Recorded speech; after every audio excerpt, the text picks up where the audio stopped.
Why blame is a dead-end trap. Blame often appears as strength, a way to reclaim control or establish justice. But beneath its surface, something quieter is happening.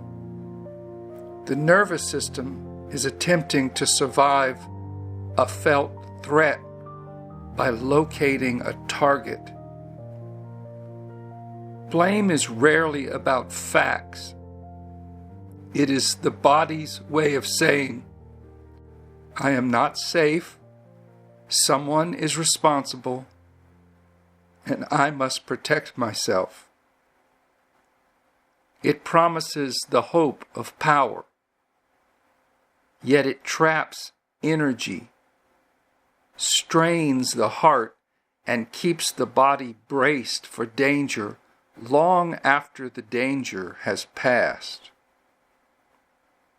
This is why blame often feels satisfying momentarily, yet it leaves a residue of anxiety, distrust, and isolation. It is not character flaw or moral weakness. It is physiology searching for ground. And until the body finds another way to regulate, blame becomes an unconscious strategy of survival, one that quietly sabotages connection and keeps the nervous system in a loop of threat.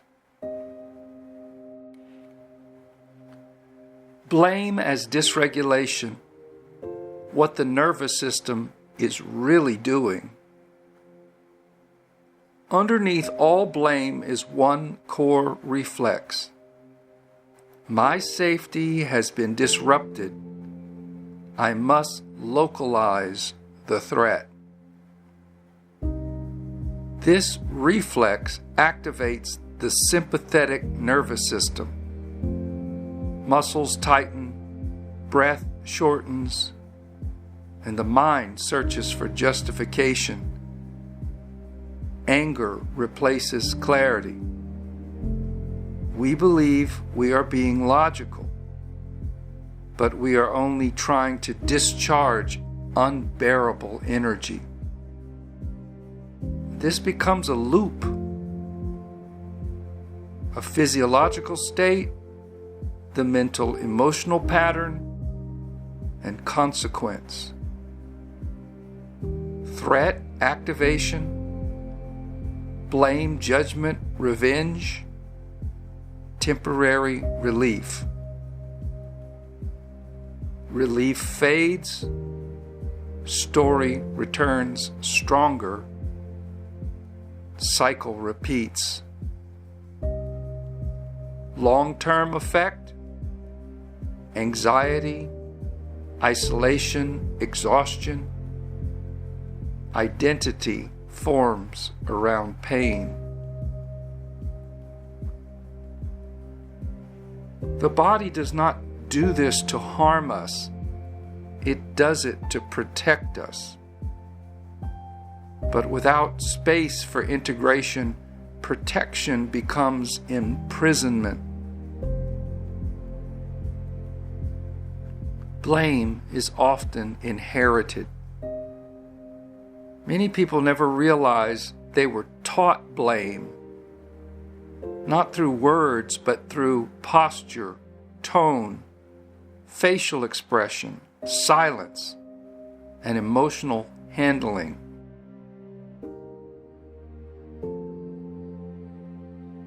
Children absorb parents' emotional patterns before they understand language. Blame becomes normal dialogue. It becomes the way pain is organized. In this way, blame can pass through a lineage like subtle electricity, unnoticed, unexamined. It can become a core strategy of emotional management. And for some, it becomes identity. Without awareness, it echoes across generations. I was hurt. Therefore, someone is guilty. Therefore, I must remain vigilant. But this vigilance costs health, relationship, flexibility, and peace. Yet it is rarely traced back to the nervous system's need for felt safety. Until that happens, blame appears righteous. But righteousness built on blame cannot regulate the nervous system. It can only maintain the burn. The social media amplifier.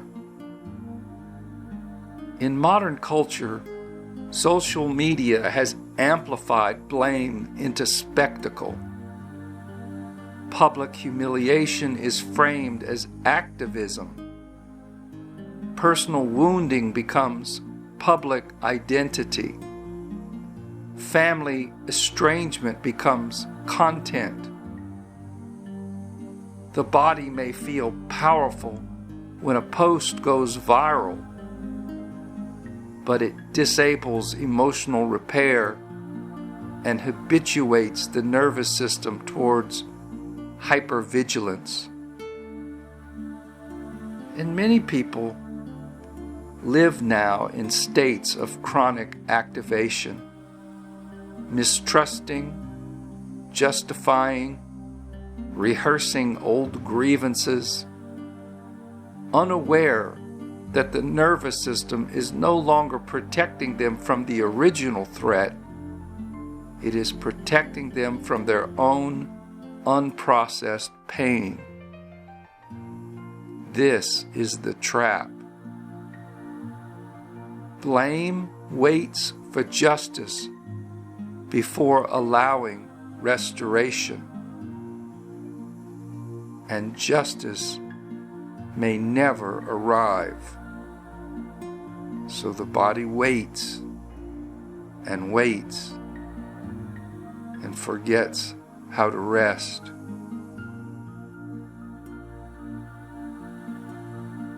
The way through from blame to coherent responsibility. Breaking this pattern does not mean erasing the past or denying what happened. Instead, pragmatic presence asks a different question. Can I allow my nervous system to stop fighting what is no longer happening? This subtle shift is not weakness. It is physiological integration. It redirects energy away from resistance toward regulation, from defense toward discernment, from reaction toward relational coherence. The transition may begin with gentle statements of agency, such as, "Yes, it hurt, but I no longer have to burn from it. I acknowledge what happened, and I reclaim my ability to choose how to respond now. I do not erase the past, but I release my nervous system from defending it." This is not a passive attempt. It is active reclamation of present moment sovereignty. It is not moral performance. It is physiological release. When blame softens, space becomes available, not for denial, but for breath. And breath is where the living current begins to move freely once again. The living current, a different compass. Beneath our stories, beneath survival reflexes, there is a deeper intelligence. The current of presence that moves whenever the body is safe enough to allow it. This is not an emotion. It is a quiet orientation, a felt alignment. It is a clarity of perception that does not collapse into judgment, nor retreat into appeasement. The living current does not require reconciliation. It requires only capacity. And it is found whenever the nervous system can feel without bracing, listen without defending, and speak without wounding. This is the ground of pragmatic presence, not empty optimism, but regulated discernment, not spiritual bypass, but physiological integration, not heroic forgiveness, but the restoration of agency in the present moment. So in closing, blame is not evil, it is a signpost. It points to pain that has not yet been metabolized. The task isn't to suppress it, but to meet it with compassion and clearer tools, so it no longer governs our lives or past lineage.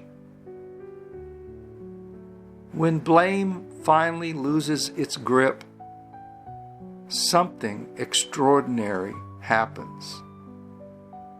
The heart does not grow colder, it grows wiser. The body does not retreat, it stands firm. The past does not disappear, but no longer dictates the shape of the present. And this is how the nervous system discovers coherence. It is how human dignity begins to root itself again in the real ground beneath our feet. One breath at a time, one story at a time, until blame dissolves and only presence remains.